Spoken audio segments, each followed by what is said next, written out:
Hi guys, welcome to another episode of Mbali Talks, your platform for all things business, fashion and lifestyle. In today's video, I am profiling an amazing businesswoman by the name of Hitekani who runs a brand called Portrayal, which is basically a CMT business for those of you who actually want to start your own clothing company. Let's get right into it.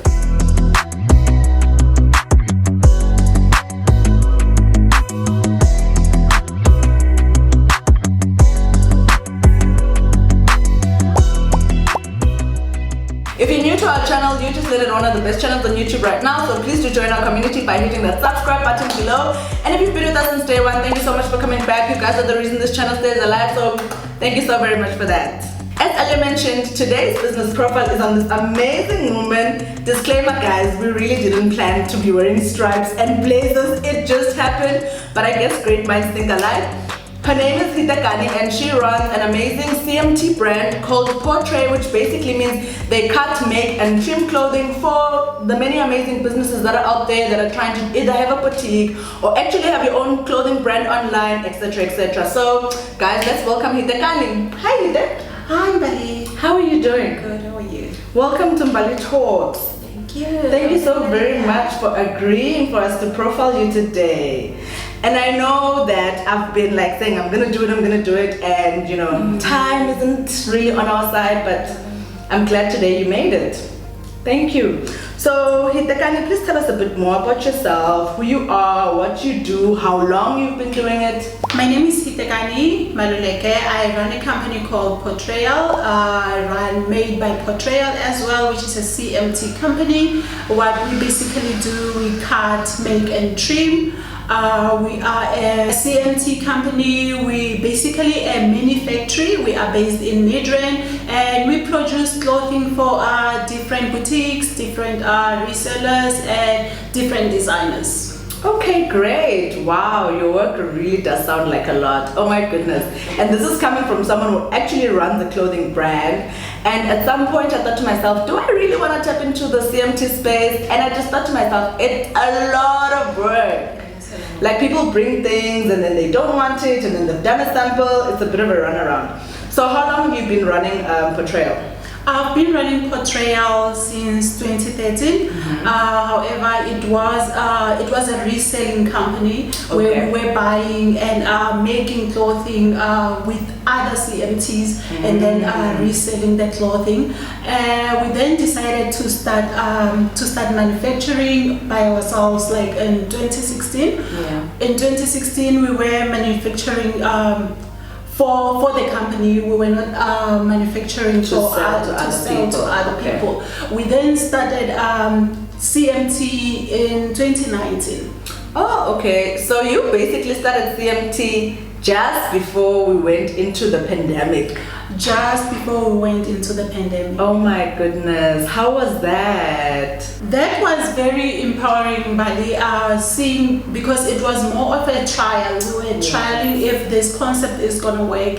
So wait, you were trialing the CMT business because previously you had actually been manufacturing for your own self. Yes. Okay. Right. And then we got clients who were in the same space as well, that were resellers, that were actually asking us if we can actually manufacture for them as well. So we decided, okay, let's see if this is going to work. Let's see how this concept is going to work. It was not the core. It was not the core business. Yeah. So we started doing that. It was responsive enough, but then because it was not the core business, we didn't give it all the attention that it needed. So it was just like a by the way side, something that we offer sometimes when we can. Okay. Yes. And then when that core business didn't really work out, and then we had to close the business. We had to close the business at the end of 2019 because mainly we were a corporate uniforms and school uniform supplier. Cool. So we were manufacturing. For schools. We were manufacturing for corporate customers, uniforms and promo items. And then when that concept didn't work out for us, well, it does work out out for other people, but it didn't work out for us. We had to close down, meaning that we also had to close down the CMT company, which was also, the CMT stream that was all just manufacturing for other people. So yes. Okay, so I'm glad that you actually mentioned that, because when I met you a couple of years ago, I knew that you were like this big manufacturing company, manufacturing so many things, I literally felt like a small fish in this big pond that you guys were in, and I always admired your work, but for whatever reason, it didn't work out. Do you mind sharing with us why you think the first part of the business didn't work out, or why it had to shut down in 2019? It did not work out because I feel I was not as experienced or in the company, or didn't really have. Sometimes it does work out that you are not as experienced, but then you have like the proper support structure. You have people that you can look at, and you've got some people that like can mentor or something. People that can hold your hand, or someone that you can actually observe and say, okay, so this is how things should be done. And as well, being like excited about the concept of being an entrepreneur. Of course, everyone wants to run a business. I'm gonna be rich because now I'm my own boss. Yeah. And not carefully managing your time, not carefully managing your finances. So that was one of those were a few of the elements that actually impacted on the business and resulted in the business closing down. Okay, all right. Shame, man. Sorry about that. That's okay. It actually made me stronger. Yeah. Yes, those are the stories we want. High five to you. I'm big. I'm much stronger right now. So yes, it had to happen for me to actually get to learn those lessons. Oh, okay, shame, man. So besides the fact that you obviously had to close down and restart, what do you think has been the motivation for you for starting this business in the first place? Okay, I would say the motivation for me to start this business came basically from rejection. Okay, please explain that. Before you continue, explain what you mean it came from rejection.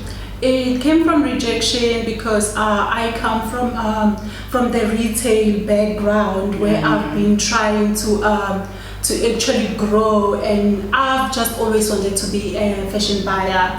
I tried studying, I worked in retail for the longest time and trying to climb the ladder and become a fashion buyer, and found that to be very challenging for me. So wait, you were actually in a full-time job before? Yes. Okay. All right. Yes, I have worked in retail. I have worked in retail as a fashion stylist. I have worked in retail as a press coordinator. I have worked. I've worked in management, in actually like just running the store, like nice. Up to management. I've worked the floor. I've worked like from the ground up, basically. Yes. Trying to climb the corporate ladder and everything, and I felt like I've just like reached a ceiling. Like when it comes to that, I was not able to grow any further despite my attempt. I actually I worked the hardest. I think like sometimes I would actually offer to work for free, but there was just no opportunity for me. And I realized, okay, it is fine with the knowledge that I have, with the qualifications that I have.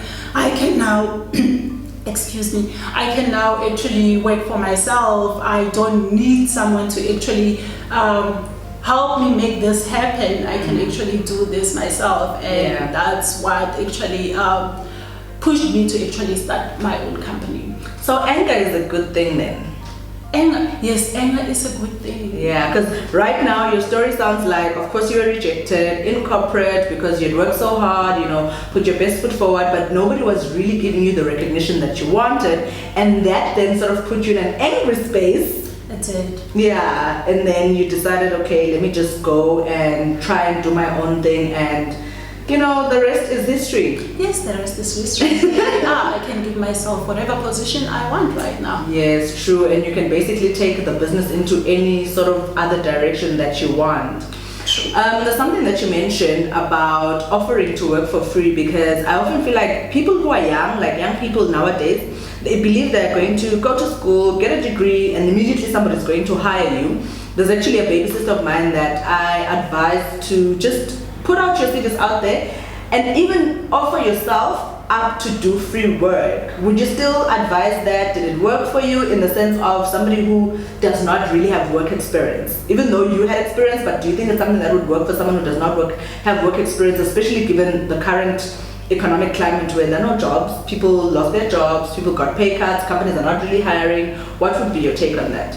Of course, I would advise someone to do that, but do it for yourself, do it for the experience, do it that you know. Don't always expect that you're doing it because you want someone to give you a position or someone to promote you. Well, it might happen, but if it doesn't happen, then it's also okay. That is experience that you wouldn't have gotten anyway. Like I've worked like for less, like most of the time, like I've offered to volunteer, but then the money that they would have paid me, I don't think it's enough compared to what I actually gained. Like they would have given me the cash and I would have said, okay, this is my job, and continued in that line and keep growing and climbing the ladder. But then they gave me experience. I got to actually learn a lot, and I'm actually still using the experience for myself. True. Okay, all right. Now back to you starting your business in the pandemic. Did you not think maybe let me wait a bit, we're in lockdown, let me see if COVID goes away, as everyone thinks COVID is going to go away at some point. Let me wait until COVID goes away. What made you decide, you know what, I'm just going to do it anyway, despite everything that's happening? People are buying less, there's less chances of a business succeeding at this point in time. What do you think pushed you into that direction?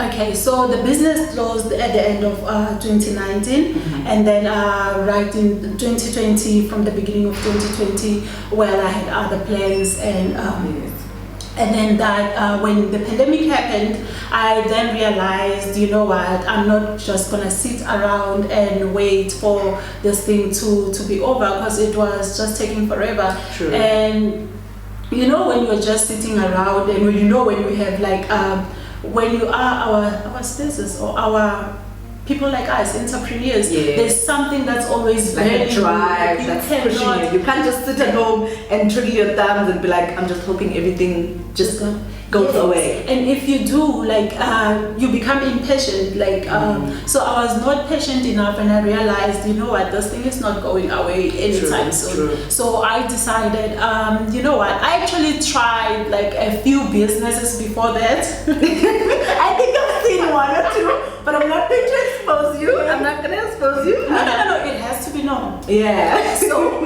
I actually started, I started selling, of which I'm still doing. I started selling cushions. I started making Hitekani, you still owe me a cushion even now, guys. I ordered a cushion from Hitekani and she never delivered. Please, can I have my cushion after this interview? Yes, you're gonna get your cushion. Okay, right, cool. Sorry. So I started like a homeware supply company, or a homeware online store, decor store, and well, it was not as responsive as the CMT. So the CMT, I realized, no, this is not really responding as well as I would like it to. Let me try the CMT, and the CMT actually went better.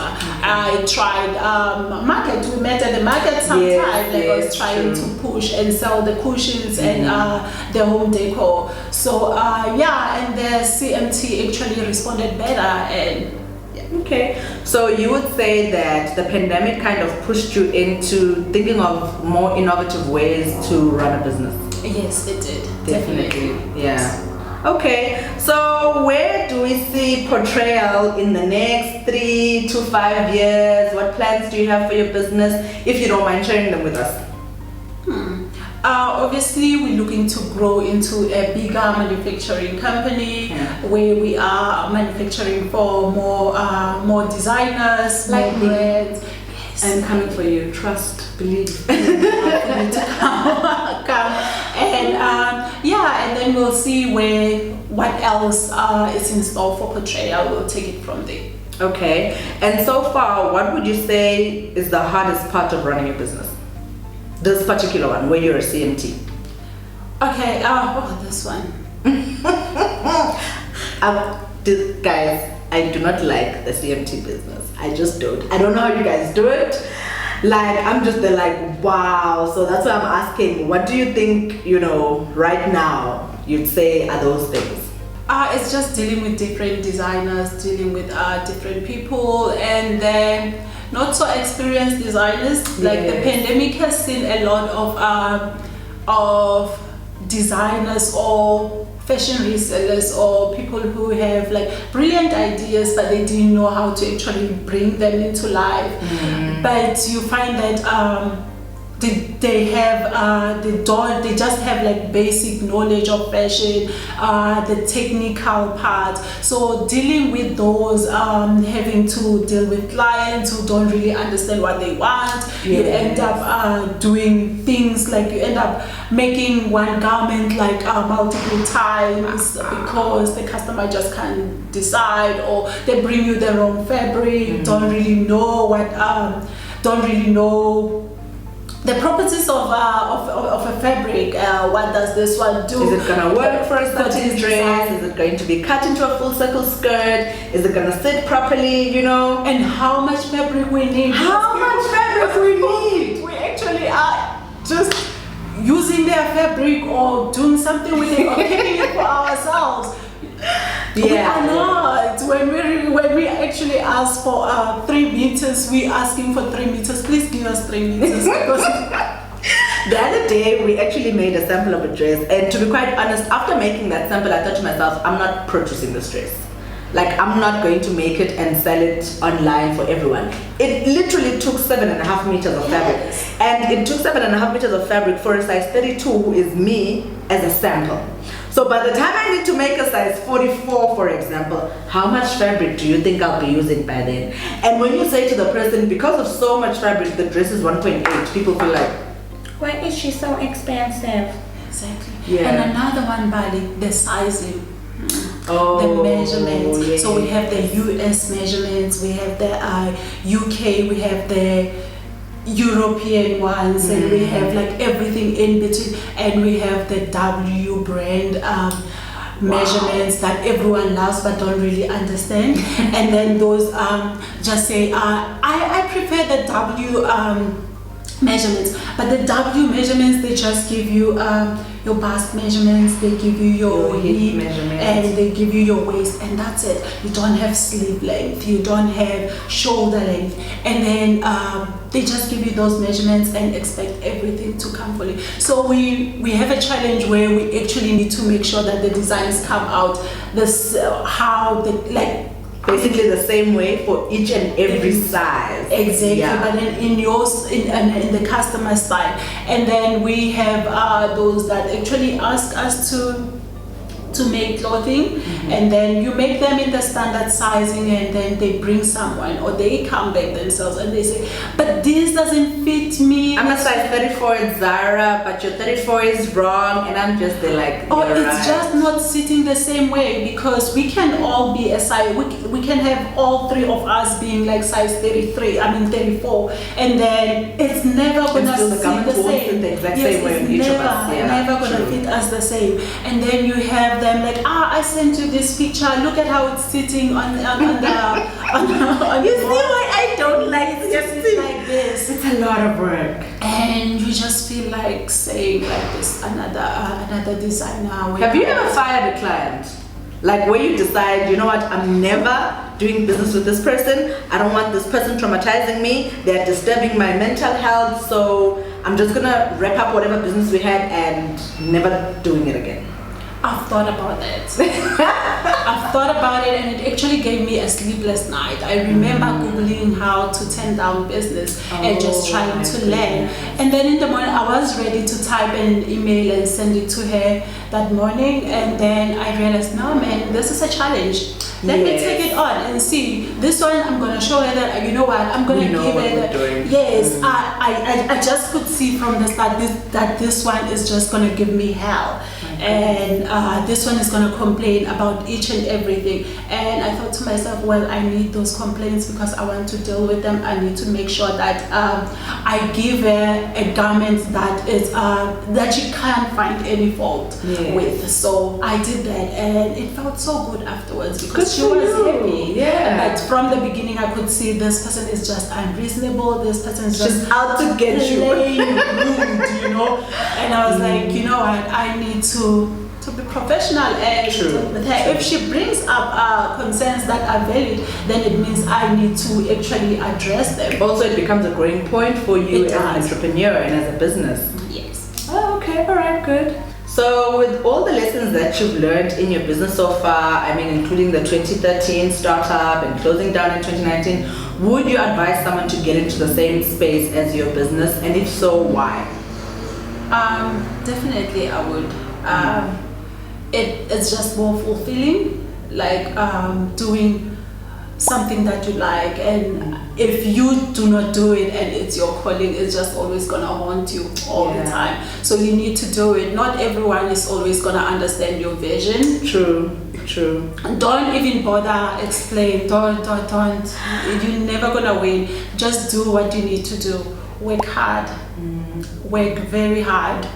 And don't take anything personal. Don't take the rejections personal. Just ask yourself, what is it that can help me, that I can get out of this? What kind of lessons am I going to learn out of this? And it also helps. It's not always possible to have the best support structure, but it also helps if you have like the best support structure, be it at home, be it friends that are entrepreneurs as well, that you sit and talk and laugh and cry together about you know, like we sometimes do. You know, because well, it's very hard. Don't expect it to be smooth sailing. And when you find that you are in that space, that you when are just not going as what you know, where things are actually going well, very well, do not relax. That's where you need to work the most. Like always anticipate what can go wrong, and how am I gonna be able to actually counter that. Yes. So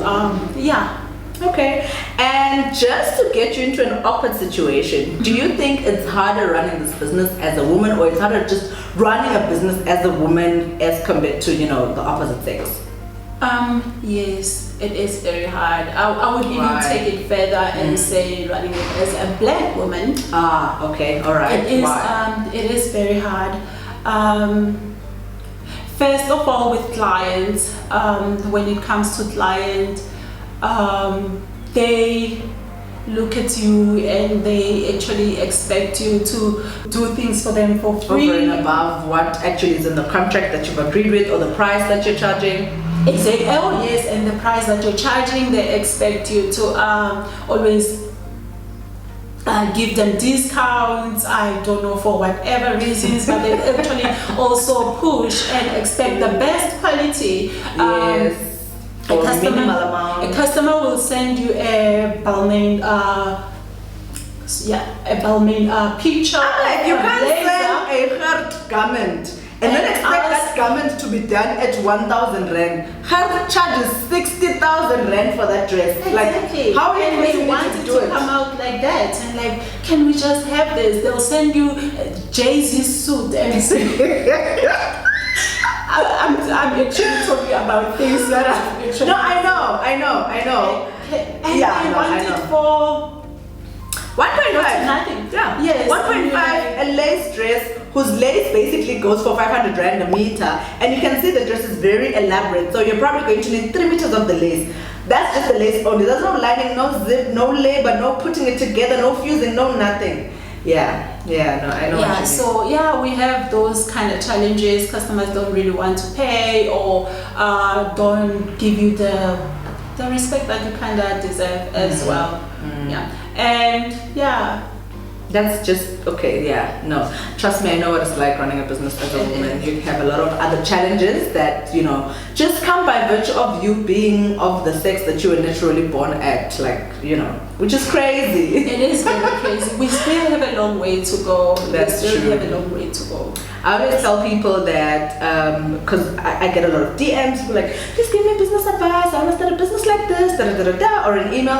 And I say to them, one of the first few lines I say is, just know that business is hard, but the rewards are definitely worth it. You know, you become your own boss, like what you said, you're able to decide the direction of your business. And also, if you do all things right, it does become very financially rewarding. Yes, and the rewards or the benefits aren't always instant. They are not. You will have to lose a lot. You'll have to compromise a lot. You'll lose a lot of relationships.